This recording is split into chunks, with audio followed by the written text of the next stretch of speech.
मैं अबू सलमा और हज़रत आयशा रज़ी अल्लाह अन्हा के भाई हज़रत आयशा की खिदमत में गए।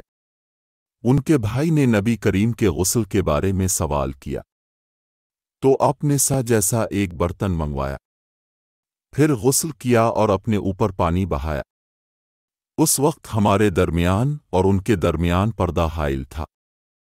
इमाम अबू अब्दुल्ला बुखारी कहते हैं कि यजीद बन हारून बहस और जद्दी ने शोबा से कदरसा के अल्फाज रवायत किए हैं।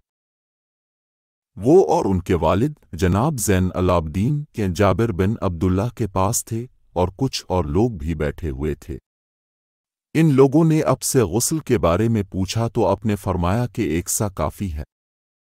इस पर एक शख्स बोला ये मुझे तो काफ़ी ना होगा। हज़रत जाबिर रज़ी अल्लाह अन्हु ने फरमाया कि ये उनके लिए काफ़ी होता था जिनके बाल तुमसे ज़्यादा थे और जो तुमसे बेहतर थे, यानी रसूल अल्लाह। फिर हज़रत जाबिर रज़ी अल्लाह अन्हु ने सिर्फ एक कपड़ा पहनकर हमें नमाज पढ़ाई। नबी करीम और हज़रत मैमूना रज़ी अल्लाह अन्हा एक बर्तन में गुस्ल कर लेते थे। अबू अब्दुल्ला इमाम बुखारी से फरमाते हैं कि इब्न अना आखिर उम्र में इस हदीस को यूं रवायत करते थे इब्न अब्बास से, उन्होंने मैमूना से, और सही वही रवायत है जो अबू नईम ने की है। रसूल अल्लाह ने फरमाया मैं तो अपने सर पर 3 मरतबा पानी बहाता हूँ और अपने अपने दोनों हाथों से इशारा किया। नबी करीम अपने सर पर 3 मरतबा पानी बहाते थे। मेरे पास तुम्हारे चचा के बेटे, उनकी मुराद हसन बिन मोहम्मद इब्न हनफिया से थी, आए। उन्होंने पूछा कि जनाबत के गुस्ल का क्या तरीका है। मैंने कहा कि नबी करीम 3 चुल्लू पानी लेते और उनको अपने अपने सर पर बहाते थे, फिर अपने तमाम बदन पर पानी बहाते थे। हसन ने इस पर कहा कि मैं तो बहुत बालों वाला आदमी हूं। मैंने जवाब दिया कि नबी करीम के बाल तुमसे ज्यादा थे। अल-मोमिनीन मैमूना रज़ी अल्लाह अन्हा ने फरमाया कि मैंने नबी करीम के लिए गुस्ल का पानी रखा तो अपने अपने हाथ 2 मरतबा या 3 मरतबा धोए, फिर पानी अपने बाएं हाथ में लेकर अपनी शर्मगा को धोया, फिर जमीन पर हाथ रगड़ा। इसके बाद कुल्ली की और नाक में पानी डाला और अपने चेहरे और हाथों को धोया, फिर अपने सारे बदन पर पानी बहा लिया और अपनी जगह से हटकर दोनों पांव धोए। नबी करीम जब गुस्ल जनाबत करना चाहते तो हलब की तरह एक चीज मंगाते, फिर पानी का चुल्लू अपने हाथ में लेते और सर के दाहिने हिस्से से गुस्ल की इब्तिदा करते, फिर बाएं हिस्सा का गुस्ल करते, फिर अपने दोनों हाथों को सर के बीच में लगाते थे।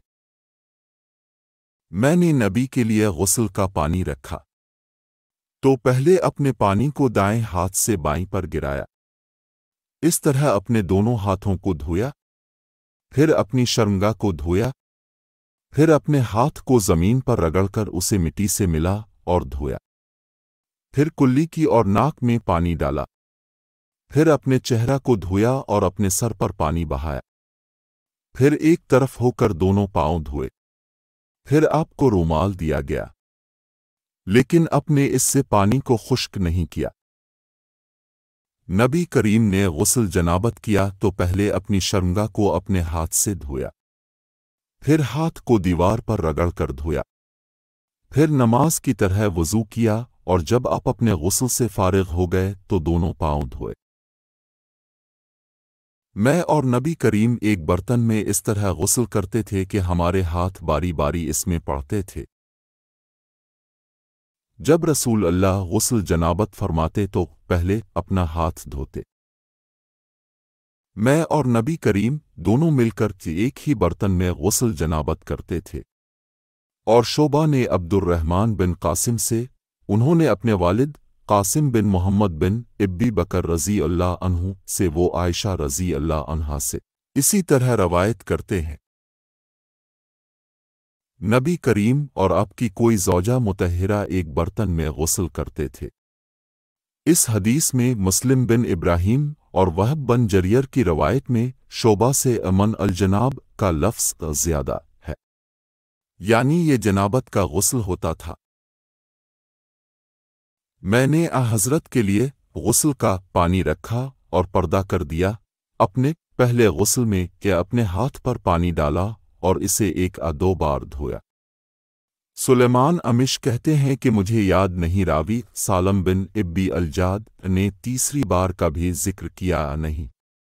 پھر داہنے ہاتھ سے بائیں پر پانی ڈالا اور شرمگاہ دھوئی، پھر اپنے ہاتھ کو زمین پر دیوار پر رگڑا، پھر کلی کی اور ناک میں پانی ڈالا اور چہرے اور ہاتھوں کو دھویا اور سر کو دھویا، پھر سارے بدن پر پانی بہایا، پھر ایک طرف سرک کر دونوں پاؤں دھوئے۔ بعد میں نے ایک کپڑا دیا تو اپنے اپنے ہاتھ سے اشارہ کیا اس طرح کہ اسے ہٹاؤ اور اپنے اس کپڑے کا ارادہ نہیں فرمایا۔ میں نے حضرت کے لیے غسل کا پانی رکھا تو اپنے پہلے پانی اپنے ہاتھوں پر گرا کر انہیں 2-3 بار دھویا، پھر اپنے داہنے ہاتھ سے بائیں پر گرا کر اپنی شرمگاہوں کو دھویا، پھر ہاتھ کو زمین پر رگڑا، پھر کلی کی اور ناک میں پانی ڈالا، پھر اپنے چہرے اور ہاتھوں کو دھویا، پھر اپنے سر کو 3 مرتبہ دھویا، پھر اپنے سارے بدن پر پانی بہایا، پھر آپ اپنی غسل کی جگہ سے الگ ہو گئے، پھر اپنے قدموں کو دھویا۔ میں نے عائشہ رضی اللہ عنہا کے سامنے اس مسئلہ کا ذکر کیا تو اپنے فرمایا، اللہ ابو عبد الرحمن پر رحم فرمائے، میں نے تو رسول اللہ کو خوشبو لگائی، پھر آپ اپنی تمام ازواج مطہرات کے پاس تشریف لے گئے اور صبح کو احرام اس حالت میں باندھا کہ خوشبو سے بدن مہک رہا تھا۔ نبی کریم دن اور رات کے ایک ہی وقت میں اپنی تمام ازواج مطہرات کے پاس گئے اور یہ 11 تھیں۔ 9 منکوہا اور 2 لونڈیاں۔ سراوی نے کہا، میں نے انس سے پوچھا کہ حضور اس کی طاقت رکھتے تھے تو اپنے فرمایا کہ ہم آپس میں کہا کرتے تھے کہ آپ کو 30 مردوں کے برابر طاقت دی گئی ہے، اور سعید نے کہا قتادہ کے واسطہ سے کہ ہم کہتے تھے کہ انس نے فرمایا کہ ہم آپس میں کہا کرتے تھے کہ آپ کو 30 مردوں کے برابر طاقت دی گئی ہے، اور سعید نے کہا قتادہ کے واسطہ سے کہ ہم کہتے تھے کہ انس نے ان سے 9 ازواج کا ذکر کیا۔